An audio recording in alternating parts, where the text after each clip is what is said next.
Pujian pengagungan bagi Engkau. Engkau ada di tengah-tengah kami. Engkau ada di sebelah kami. Engkau ada di depan kami. Engkau ada sekeliling kami. Karena kami tahu di mana Engkau hadir, sesuatu pasti terjadi. Di mana Engkau hadir, sesuatu pasti terjadi. Mujizat terjadi, kesembuhan terjadi, pemulihan terjadi. Dalam nama Yesus, urapan yang dahsyat itu tercurah dari kehidupan kami. Terpujilah nama-Mu. Rapatakan ala masih ada. Urapi kami, urapi hamba-Mu.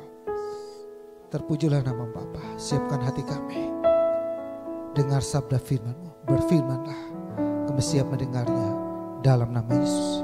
Amin. Ya, assalam Bapak Ibu semua. Buat yang baru pertama kali hadir, saya mengucapkan selamat datang dan selamat bergabung. Buat Bapak Ibu yang hari ini kita tinggal 3 minggu lagi kita meninggalkan 2023. Ada suka, ada duka, ada tertawa dan ada nangis, ada sedih, ada kecewa, ada sakit hati, ada apa lagi? Semua nanti kita tinggalkan. Dan kita menyambut tahun 2023-24 dengan semangat. Amin. Saya berharap di tanggal 31 nggak boleh ada yang ke toilet. Ya. Tanggal 31 nggak boleh ada yang ke toilet. Ya, apalagi pas jam berapa? 11.59 nggak boleh masuk ke toilet. Karena kalau Bapak Ibu masuk ke toilet keluar sudah 2024. 1 tahun Bapak Ibu ada dalam toilet. Intermezzo sedikit. Ya, nah saudara yang saya kasih dalam Tuhan Yesus, kita Natalan. Saya lihat wajah-wajahnya semangat. Ya. Waktu Yesus datang ke dalam dunia ya semangat. Amin. Semangat datang ke dalam dunia. Ya kan? Karena berjumpa dengan yang tadinya saya ciptakan dan kami hidup bersama di Taman Eden. Ya kan? Kita di Taman Eden ngomong, Tuhan, apa kabar?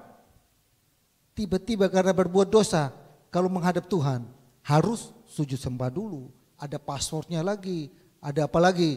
Ada harus liku-liku dulu baru jumpa. Ya kan? Gak gampang. Tapi dulu zamannya dulu masih di Taman Eden. Bisa main Uno bersama kali. Bisa tukar password apa. Tuhan kita main ini enak ini. Mau ikut main gak? Mana nih Denny mana? Bosnya diajak main game. Ya kan? Ya kayak gitu kan kita. Tapi begitu karena kita melanggar kita harus diusir keluar Taman Eden. Sekarang dia datang ke dalam dunia. Dijumpa kembali lagi sama kita. Amin. Hari ini gereja kita sudah ada pohon Natal, berarti kita Natalnya sudah mau dekat. Ya, Bapak Ibu jangan kita terlalu pikir, wah Natal itu harus mewah, harus enggak saudara. Natal itu sebenarnya Tuhan itu datang di tempat apa? Lahir di kandang domba. Ada yang lahir di kandang domba udah pernah belum? Ini yang berdiri depan ini saudara. Lahir di gua. Yang jadi bidannya papanya. Yusuf juga jadi bidannya kan. Yang sambut saya tuh kuntilanak. Saya ngomong begini kenapa? Saya ingat karena adik saya yang bukan Karice nih. Jadi habis saya satu lagi tapi meninggal. Itu yang nyambutnya kayak gitu saudara. Mama saya lahiran, depannya itu kuntilanak lagi berantem. Karena bau darah. Saya lahir di hutan, ini ngomong di hutan saudara. Dan ngomong saudara, saya ngomong bilang pulau saya yang dari timur NTT tahu itu. Itu kita bisa physically lihat itu barang. Tapi lu pegang gak bisa. Kita tiap hari di kampung saya itu sering pukul pegang apa ya, cari orang hilang. Kenapa? Karena dia tiba-tiba menyerupai seperti Yeskiel. Teman baiknya yang bisa kita Yeskiel. Dia menyerupai Yeskiel. Lalu dia ngajak kita ngobrol. Dia nggak nyambung, tapi dia ngajak kita di jalan, kita ngikut. Tiba-tiba kita udah sampai di tempat yang lain yang kita udah nggak tahu lagi di mana. Saya hampir pernah tengah malam, ini saya cerita bukan menakutin Bapak Ibu, enggak ya. Saya cerita karena saya punya teman baik namanya Sam. Ini teman baik. Malam-malam pulang kita jemput orang dari kita di bulan purnama gitu kan, enak malam. Saya sama dia lagi ngobrol asik sudah. Ngobrol asik banget. Dia depan karena kita jalannya setapak, nggak boleh kalau jalan raya kan kita mungkin di kiri kanan kan, ini jalan setapak. Jadi depan kita ngobrol tentang sekolah. Saya bilang, Kem, dia tanya, Kem, kenapa lu pintar sih? Gue bilang, gue makan cabai. Oh iya, jadi lu pintar gara-gara makan cabai? Iya, yaudah besok gue mau makan cabai. Habis dia makan cabai, dia gak pintar-pintar. Lalu dia bilang, gue udah makan cabai kok gue gak pintar-pintar. Gue bukan pintar karena gue bukan makan cabai juga, gue bilang. Tapi karena itu 1 tambah 1 2 itu saya tadinya gak naik kelas, jadi gue udah hafal. Jadi kita udah teman baik, akrab banget begitu. Nah saya sama dia jalan begini, tiba-tiba saudara saya ngobrol dia gak nyaut. Padahal itu dia pandai, dia itu saya lihat. Saya bilang, Sam, lu masih dengar saya enggak? Lu masih dengar enggak? Saya iseng saudara, saya toel begini saudara. Kan kita masih seumuran gitu, kita mau kesini gue biar dia nyautin gue gini supaya dia kakinya nyangkut kan, dia gak kenal loh saudara. Wah, saya sadar ada yang aneh. Lalu saya tunduk begini, ya kakinya gak injak tanah. Ada yang beda, ini berarti ini papa saya ajarin. Di sekolah minggu kita diajar, kalau iblis berseru, katanya jangan maju, maju saja. Saya maju, dalam nama Yesus, pergi setan, hilang saudara. Hilang, saya habis ngomong begitu, teman saya udah di sana ujung sana. Nah di kampung saya kayak gitu, seram. Saya bukan cerita tentang setan saudara, tapi saya mau menunjukkan bahwa Tuhan kita itu punya kuasa. Tuhan kita punya kuasa. Saya buktikan sendiri, saya hidup di hutan, saya tidak pegang apa-apa. Saya punya anjing peliharaan 1, sama saya punya nama Yesus. Saya tinggal di hutan sendiri. Anak kelas 3 SD tinggal di hutan sendiri, jaga kebun. Ya, saya pernah saudara jaga kebun, tiba-tiba ini pohon ini goyang gitu. Goyang. Saya pikir ini ada apa, ini malam-malam gak ada angin kok pohon ini goyang gitu. Terus pagarnya ngok. Wah, ada apa ini? Tahu karbit ya Bapak Ibu, tahu karbit kan? Karbit pernah tahu gak? Saya dulu tuh pegang itu, mainannya gitu. Yang buat kalau Natal begini kita di kampung ramai itu. Apa? Bunyi-bunyi petasan gitu kan, petasan. Kita gak punya petasan di sini kan enggak kan? Jadi kita beli karbit, taruh di kaleng susu dengko. Tutupnya yang rapat, belakangnya dibolongin. Nah, diludahin itu karbit, belakangnya pakai korek api dulu. Kok ini pagar begini? Oh, ternyata sapinya mau masuk. Tapi enggak ada pagar di pohon-pohon. Mereka gerombolan. Sudah saya pasang itu, saya hajar mereka, kabur. Begitu mereka lari, saya takut sendiri saudara. Waduh, lari jangan-jangan pagar ini habis saya di sini. Nah, hari ini saudara saya kasihi, kita memperingati tentang namanya kelahiran Tuhan. Tema kita adalah Dia mengasihi kita. Hari ini kita ada semua karena Tuhan sangat sayang kepada kita. Amin ya. Kalau dia nggak sayang, saya nggak tahu lagi kita ada di mana. Ya, karena kita hidup sampai hari ini, dia sayang kepada kita. Ada Oma, sudah 73 Oma ya. Ya Oma ya, 73 Oma masih hidup. Jadi ada Oma-Oma di Manado. Umur 90 masih hidup. Wah, lalu ditanya sama MC. Oma, maju ke depan Oma. Oma berikan kesaksian dulu. Apa rahasia Oma bisa hidup sampai 97 tahun? Oh, semua tamu mengharapkan supaya Oma ini kasih tips bagaimana hidup sampai 90 tahun. Oma kasih tips. Oma bagaimana ini? Pongo. Oma bagaimana supaya hidup Oma sudah sampai 90 tahun? Pongo. Oma sudah 90 tahun bagaimana resep? MC tanya. Pongo. Tahu apa pongo? Pongo apa tahu? Budek. tuli. Jadi rahasia kenapa oma umur sampai 90 tahun. Tuhan panggil-panggil, omanya tidak dengar.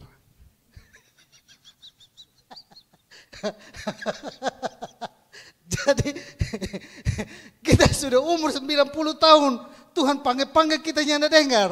Jadi yang mungkin yang sudah yang duluan panggil itu Tuhan panggil dia dengar, jadi dia sudah duluan.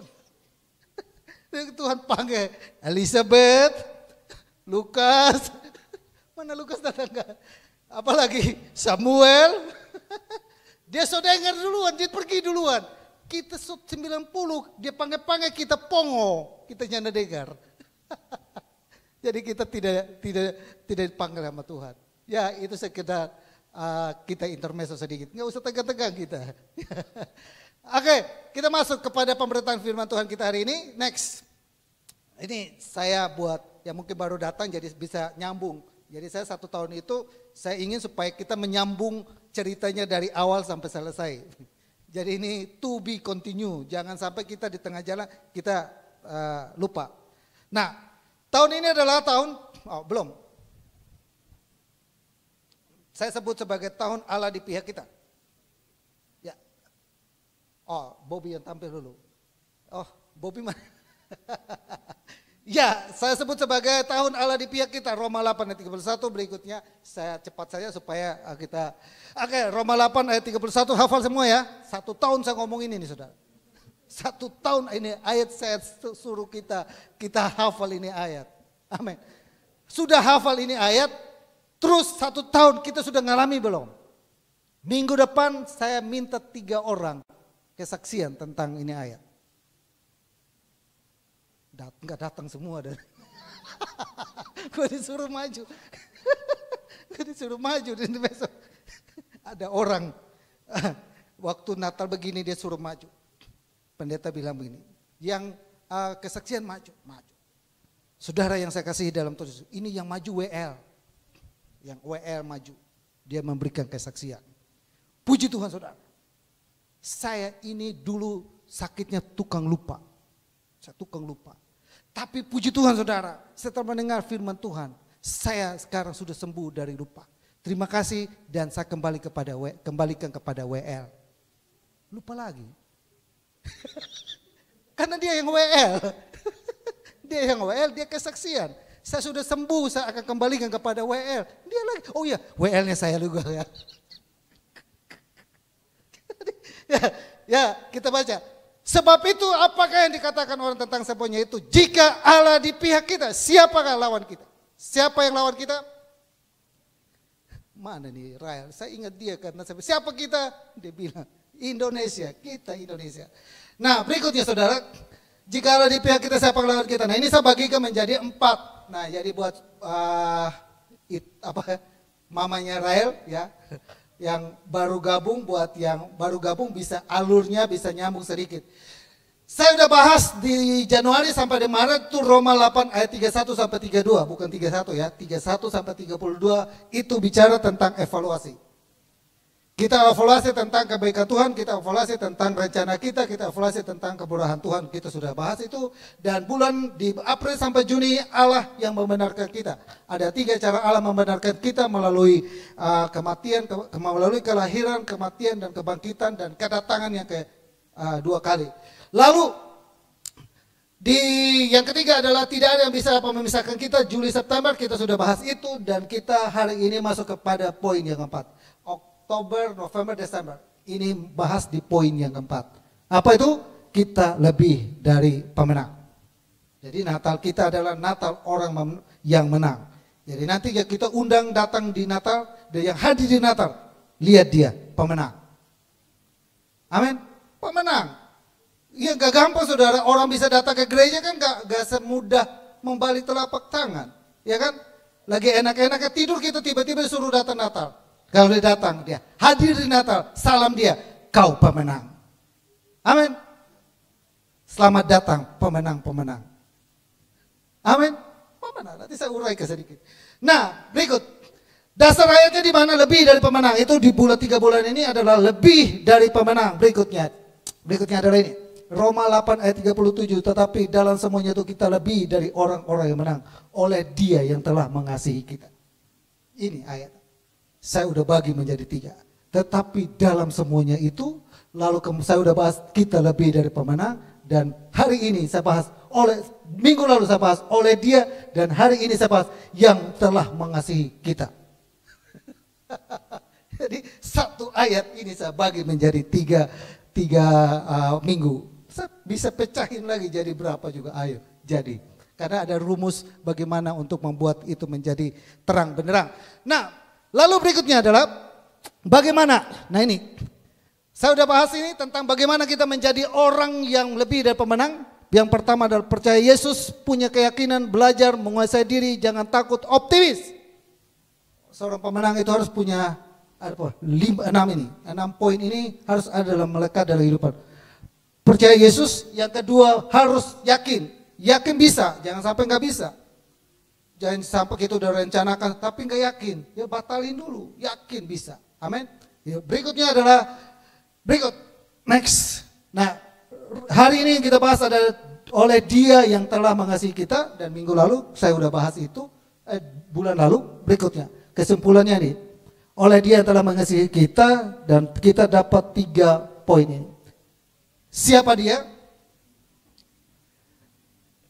Dia yang mengaruhkan segala sesuatu kepada kita, Dia yang membenarkan kita, Dia yang membela kita. Ya, aku berikutnya. Lalu kenapa harus Dia? Kenapa harus Dia? Segala sesuatu dari Dia, karena Dia kita hidup di dalam Dia. Ada kekayaan, ada kuasa, ada kekuatan, ada kemuliaan, dan lain sebagainya. Ini kayaknya nggak pakai PowerPoint ya? Nggak pakai PowerPoint? Nggak bisa buka. Maka saya tadi kenapa teksnya itu saya curiga juga. Ya. Jadi di situ kita sudah melalui itu di bulan lalu, dan hari ini kita masuk ke pembahasan kita hari ini adalah adalah ini, oleh Dia yang telah mengasihi kita. Jadi Dia yang telah mengasihi kita. Nah, apa dasarnya? Apa dasarnya Tuhan mengasihi kita? Kita baca dulu di ayatnya. Roma 8 ayat 37. Tetapi dalam semuanya itu kita lebih daripada orang-orang yang menang oleh Dia yang telah mengasihi kita.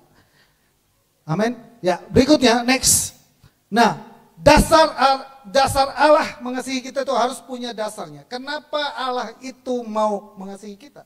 Apa dasarnya Tuhan itu mau datang ke dalam dunia?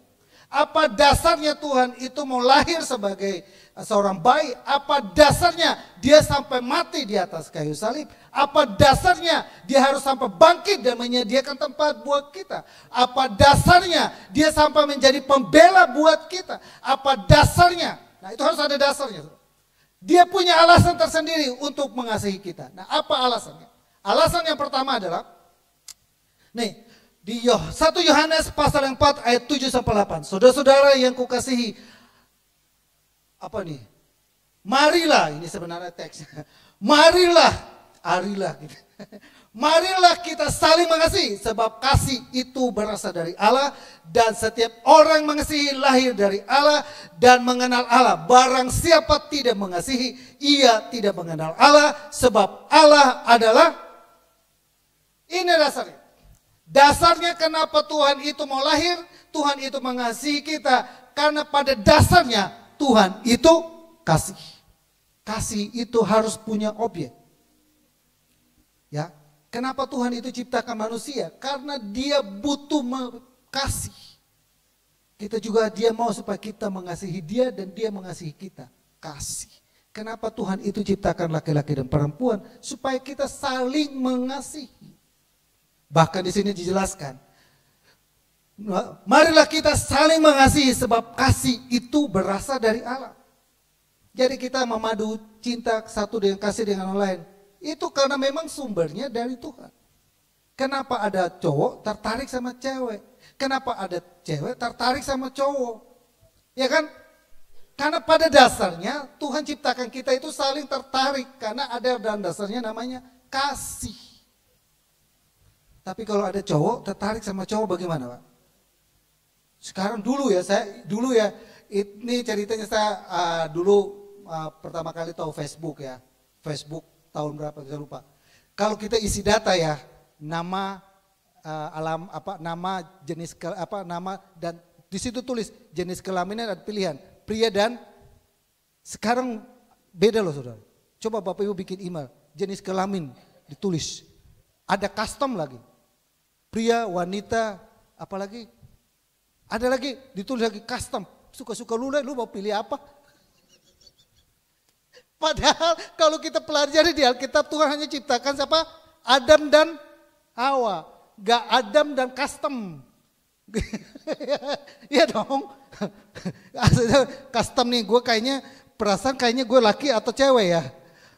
Saya saudara pernah kesaksian. Saya punya teman di sekolah SMA dulu ya. Jadi ini saya bingung ini. Ini anak suspek, cakep. Bagus banget badannya kan.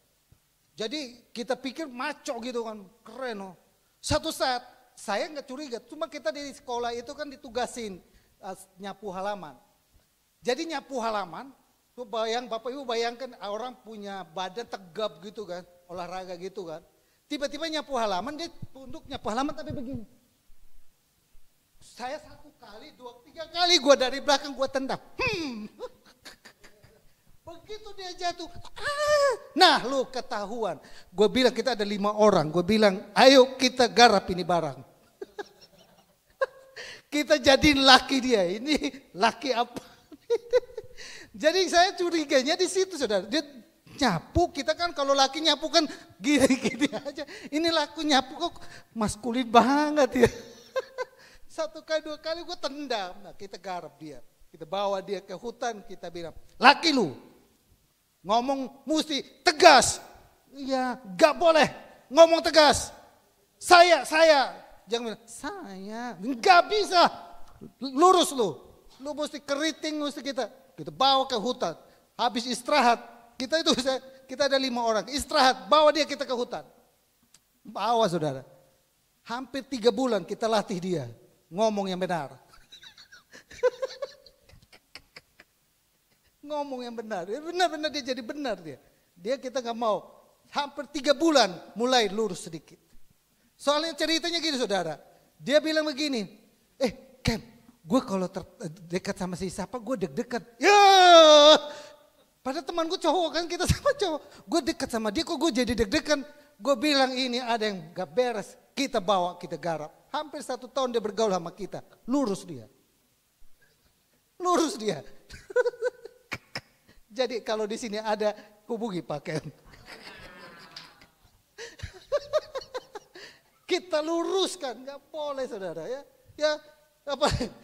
Mengasihi, kita saling mengasihi. Mengasihi itu harus adalah kita pria dan wanita. Jangan saudara coba-coba. Maka kan sekarang kan ada orang yang orang tuanya juga takut saudara. Kamu di mana?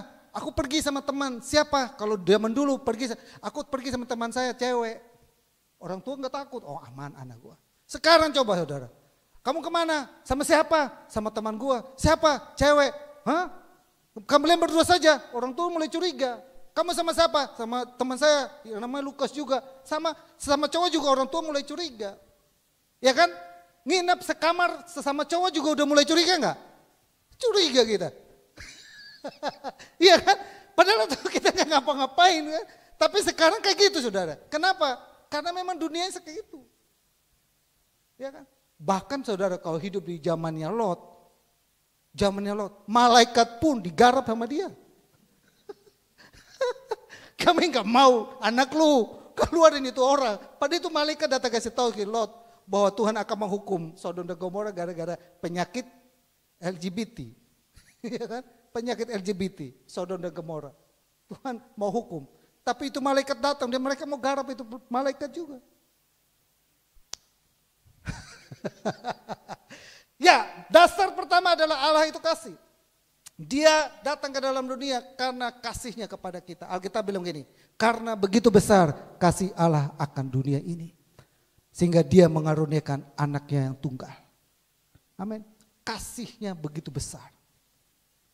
Bahkan ada orang bilang begini, dibanding dengan kekejamannya Tuhan, dengan kasihnya lebih besar kasihnya. Kalau kita belajar di Alkitab, bagaimana kasih Tuhan itu sabar kepada orang. Bagaimana Tuhan mengasihi orang yang meludahi dia, melukai dia. Ya, itu yang pertama. Dasar yang pertama. 11 menit lagi. Yang kedua, berikutnya yang kedua. Ya, yaitu pertama adalah kasih, yang kedua adalah Kejadian pasal kedua ayat 27. Maka Allah menciptakan manusia itu menurut gambarnya. Menurut gambar Allah diciptakannya dia laki-laki dan nah ini perempuan. Garis bawahi ya, laki-laki dan perempuan. Kita sama-sama usul ke Google. Google, lu stres. Masa sekarang diisi email gendernya ditulis. Lagi saya bilang benar-benar. Laki-laki dan perempuan. Berikut ada ayatnya lagi ya. Jadi gini, kenapa Tuhan itu datang ke dalam dunia dan Tuhan itu mengasihi kita? Karena kita itu diciptakan menurut gambar dan rupanya Tuhan. Ya, Tuhan ada mata, Tuhan ada tangan, Tuhan ada rambut. Tuhan ada rambut gak? Berdasarkan ayat ini Tuhan ada rambut gak? Ada kan? Tuhan ada mata, Tuhan ada rambut. Apalagi kaki, tangan, Tuhan ada. Berdasarkan ayat ini, dia mau datang ke dalam dunia karena dia menciptakan kita menurut gambar dan rupa. Itulah sebabnya saudara, kita sekalipun berbuat dosa, kita bagaimanapun hidup kita yang gelap, masa lalu kita yang begitu kita menganggap bahwa saya tidak punya harga dan lain sebagainya, saya tidak punya nilai dan lain sebagainya. Kita tetap dicari oleh Tuhan. Bayangkan, dia tinggalkan singgasana surga. Inkarnasi masuk ke rahim Maria. Harus mengikuti aturan sirkulasinya. Karena dia mesti harus menjadi manusia seutuhnya. Harus hamil 9 bulan. Dia nggak boleh bilang begini, saya kan Tuhan. Saya suka-suka saya itu rahim Maria, ya kan? Saya masuk 3 bulan, saya harus keluar, nggak bisa. Harus 9 bulan. Karena itu siklus yang Tuhan sudah tentukan. Wanita itu hamilnya itu harusnya 9 bulan. Lewat 10 bulan ada nggak? Ada yang 10 bulan? Ayumi ya? Kalau dia sudah mulai 10 bulan, itu dia mau kembali lagi ke awal lagi. 7 bulan katanya masih bagus. Kalau udah 8 bulan, dia udah lunak lagi. 9 bulan dia masih 10 bulan dia sudah mulai tulang-tulang itu masih. Jadi kalau kita bisa hidup itu karena bisa selamat itu karena kemurahan Tuhan. Saya salah satu adalah bayi yang lahir prematur. 7 bulan, maka nama saya Kem. Saya protes mama saya, nama kakak-kakak saya, adik-adik saya itu bagus namanya. Kakak saya perempuan, Regina, kan keren. Ya kan? Mama saya aja namanya keren loh. Nama panggilannya Charlie, tapi kan nama Shirley, kan keren kan?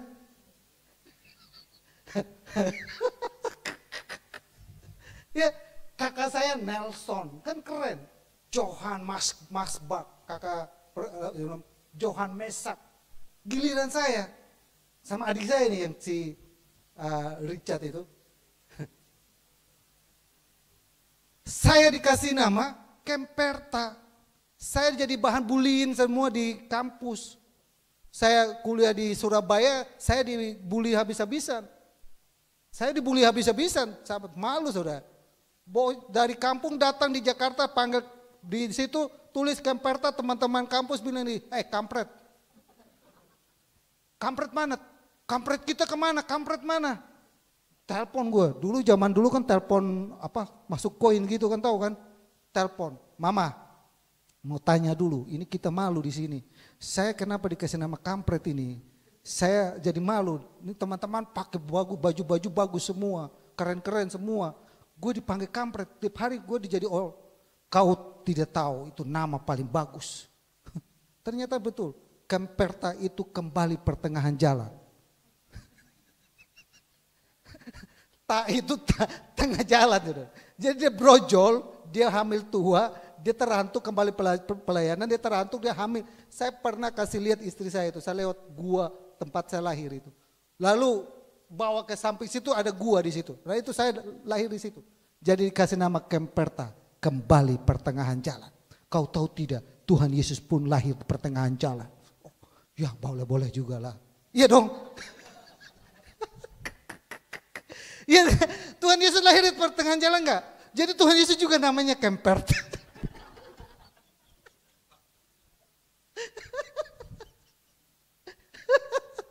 Ya dong.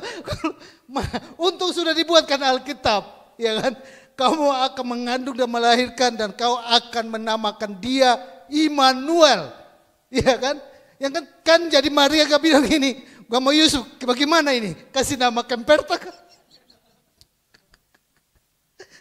Coba papa saya sama mama saya kan harus yang pikir dong. Ya kan ada di Alkitab. Kita kasih nama Yesus kan boleh kan? Atau kita kasih nama Immanuel. Kan keren. Ini kasih nama Kemperta. Nah adik saya namanya Karsiba. Karsiba itu gini saudara. Jadi itu runding saya ikut nimbrung. Runding papa mama. Ini ceritanya mau orang tuh udah mau tutup buku. Ngomongnya itu tutup buku. Apa namanya? Sudah nggak mau hamil lagi. Karena anak habis saya ada satu lagi itu meninggal. Karena medannya berat. Karena saya tadi cerita lahir aja rebutan itu kuntilanak karena bau darah itu. Jadi itu rebutan mereka berantem. Saya masih kecil saya lihat. Nah lalu papa mama supaya udah nggak punya anak lagi. Tapi tiba-tiba punya anak. Lalu berdua diskusi bagaimana ya. Kita ini karena kasih karunia papa. Kita kasih nama Karsiba. Jadi Karsiba itu kasih karunia Bapa. Maka gak heran saudara, anaknya dikasih nama Jelome. Jesus love me.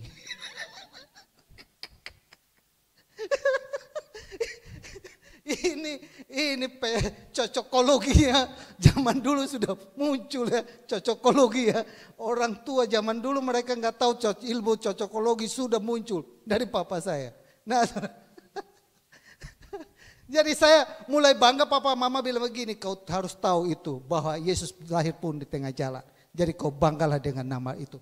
Amin, saya bangga dengan nama itu. Nah saudara, kita diciptakan menurut gambar dan serupanya Tuhan. Jadi mau dia hitam, mau dia gelap, Tuhan hitam gak? Ya hitam. Tuhan sipit gak? Ya sipit.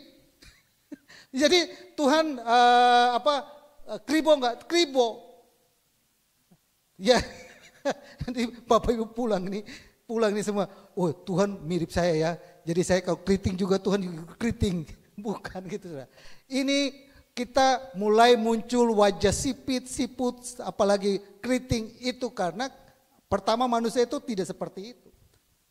Mulai dari keturunannya Nuh, Sem, Ham, Yafet. Saya baru tahu loh, sempat heboh loh di TikTok. Nuh punya anak satu lagi, katanya waktu air bah tenggelam di laut. Lalu nama apa gitu, menurut sumber yang lain. Tapi saya bilang itu sumber tidak bertanggung jawab. Alkitab kita adalah kitab yang catat dan diilhamkan Tuhan. Jelas Nuh punya anak cuma 3. Ham, Sem, dan Yafet. Dari situlah muncul ada yang kribo, ada yang keriting, ada yang sipit. Ada orang bilang, kenapa orang Jepang itu matanya, karena dia lahir begitu dia melek, lihat matahari. Jadi yang mata sipit ini kayak gue curiga ini. Yang lahir orang tuanya jemur di matahari dia mau melek. Waduh. Matanya sipit ini. Tapi ingat saudara. Ya, itu kita ciptakan menurut agama. Dasar itulah Tuhan mau datang ke dalam dunia. Dasar itulah Tuhan mengasihi kita. Dasar itulah yang menjadi Tuhan itu peduli dengan kita. Dasar itulah Tuhan membela kita. Dasar itulah yang Tuhan mau habis-habisan berjuang untuk menolong kita. Mati di atas kayu salib, bahkan kalau kita baca di bulan-bulan sebelum saya uraikan. Dia sampai naik ke surga, menyediakan tempat buat kita. Kalau tempatnya sudah selesai, dia akan kembali lagi dan membawa kita. Berdasarkan huruf abjad. orang Kalimantan banyak yang duluan. Iya, orang Kalimantan kan tanya orang Kalimantan mana? Nah, Afui. Aseng mana Aseng? Ada Aseng? Nah, Aloi, bakmi. Habis ini kita bakmi Aloi. Akiong, apa? Saya waktu ke Kalimantan saya perkenalkan diri. Saya bilang saya Akem. Wih. Saya ke Singkawang. Perkenalkan diri di mimbar. Saya lihat semua ini nama nih. Aseng, Akiong, Aliong. Akem. Kalau di Korea saya jadi Akim. Iya kan? Kalau di Korea kan Kim kan. Kalau di Kalimantan Akem. Nah, karena kita diciptakan menurut gambar dan rupanya. Yang ketiga, 30 detik lagi. Yang ketiga, Yesaya pasal yang kayak ini, saya tampung di sini. Yesaya 43 ayat yang ke-4a berkata demikian. Oleh karena engkau berharga di mataku dan mulia, dan aku ini mengasihi engkau, maka aku memberikan manusia sebagai gantimu dan bangsa-bangsa sebagai ganti nyawamu. Yang ketiga, ada dasar Tuhan kenapa Tuhan itu mau datang ke dalam dunia dan mengasihi kita sehingga dia datang ke dalam dunia. Yang ketiga adalah karena kita itu berharga. Oleh karena engkau berharga di mata Tuhan. Bapak Ibu perhatikan ya, kalau manusia melihat kita punya nilai dari apa? Nilai kita dari apa? Status kita kan. Dia anak presiden, dia anak pejabat, dia anak konglomerat, dia anak siapa baru bisa punya nilai. Itu manusia. Tapi Tuhan beda. Kita sekalipun orang yang dikatakan orang gak anggap kita, orang gak memperhitungkan kita, orang tidak peduli dengan kita, kita tetap berharga di mata Tuhan. Amin. Bayangkan ada orang yang di kampung saya. Dia orang tua dulu ya, saya bingung ya. Bapak Ibu senyum sini kan senyum Pepsodent semua kan. Kalau di kampung saya saudara, dia senyum saudara. Ini ada emas. Gimana cara bikinnya ya? Orang tua dulu, zaman dulu saudara. Saking dia di sini ada 3 atau 4 emas saudara. Dia dikubur saudara. Begitu dia mati dia dikubur. Kuburnya digali loh. Kenapa? Bukan karena orangnya dia cari. Emasnya di giginya. Itu yang dicari oleh manusia. Tapi Tuhan tidak saudara. Tuhan mencari siapa? Yang kalau nggak salah saudara, coba nggak tahu ya Bapak Ibu ya. Saya pernah hadir di teman-teman dari suku Yoel ini Batak. Kalau orang meninggal itu, kalau kita orang lain taruh di peti kan. Kalau mereka nggak taruh di peti, taruh di apa? Taruh di meja begitu. Jadi kita bisa sentuh, kita bisa raba, kita bisa nangis, kita bisa peluk. Tapi pertanyaannya begini saudara. Bisa enggak orang yang udah meninggal itu kita taruh di kamarnya bersama kita? Mau enggak? Ya kan? Kan enggak mau. Dia udah tua, dia udah meninggal, dia mati, kita taruh di sebelah kita, mau enggak? Kenapa kita enggak mau? Kita takut kan? Tidur. Tiba-tiba ada yang toel. Saya ceritain saudara, kalau di kampung itu saya kayak gitu saudara. Kalau sudah orang ada di kampung itu kalau ada yang meninggal, ini tukang iseng ya, ada meninggal di kampung. Malam-malam kan ada bunyi gitu kan. Nah malam gelap-gelap, saya ketok-ketok. Lalu mereka buka, nggak ada. Ngumpet, nggak ada. Satu saat pernah saudara kejadian, pendeta yang kerjain. Habis itu saya juga merasa saya berdosa. Ceritanya saya itu lagi kesal sama mama karena saya pulang mama nggak masak, jadi saya agak kesal. Jadi saya marah-marah gitu, mama pergi pelayanan, pulang mama belum masak. Mama bilang tar dulu, jadi saya marah, saya tutup kepala pakai kain, saya jalan tengah malam, saya ketemu orang, saya takut-takutin orang. Lalu ini Pak Pendeta, kebetulan yang gue takutin ini Pak Pendeta. Pak Pendeta ini yang ganti pelayanan papa saya. Dia pengumuman saudara, dipukul itu tiang, oi ada orang asing di kampung ini. Satu kampung keluar cari saudara. Saya masih pakai kain, saya ikut cari juga. Di mana-mana om, di mana om? Ah kau ini. Ah apa om? Ya tadi takutin saya. Oh iya saya om.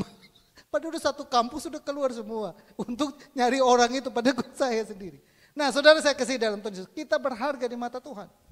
Jangan kita gadaikan diri kita dengan hal-hal yang gak berharga. Tukarkan diri kita dengan yang fana dengan yang kekal. Jangan. Kita berharga di mata Tuhan. Bukan hanya sampai situ. Dan mulia aku mengasihi engkau. Mulia saudara. Amin. Harganya berapa? Saya mau jual diri saya. Harga kita berapa saudara? Ada tahu harga kita? Tahu nggak harga diri kita berapa? Tahu? Ada yang tahu nggak? Nggak tahu. Pernah Bu Ria pernah bahas value. Saya ingat. Setiap orang yang khotbah saya ingat. Kadang dia bilang, lu kenapa dengar ulang? Gue dengar lagi ulang, kenapa? Karena saya mau dapat sesuatu yang saya dapatkan. Punya nilai. Harganya berapa? Oleh karena engkau berharga di mataku dan mulia. Seharga darah Yesus. Engkau telah ditebus dan harganya sudah lunas dibayar. Amin. Lunas. Hidup kita masih nyicil mobil. Tapi hidupmu dalam kerajaan Allah sudah lunas. Sudah tebus. Dari mana? Ketika kita menyerahkan diri kita dibaptis. Disitulah semua sudah selesai. Tuhan selesaikan. Engkau hidup baru dalam Tuhan. Amin ya. Ketika kita dibaptis, maka yang lama, yang dulunya membelakangi Tuhan, itu sudah berlalu. Sekarang itu sudah dilunasi oleh Tuhan. Saya hidup baru di lembaran yang baru bersama dengan Tuhan. Amin. Kiranya Tuhan Yesus memberkati dan menolong kita semua. Mari kita satu hati berdoa buat firman Tuhan.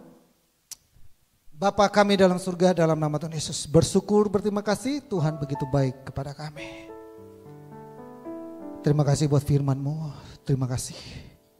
Lewat firman-Mu kami diubahkan. Lewat firman-Mu kami mendapatkan kekuatan. Lewat firman-Mu ada kekuatan yang baru Tuhan berikan dalam kehidupan kami. Meteraikan itu dalam nama Yesus. Haleluya. Amin.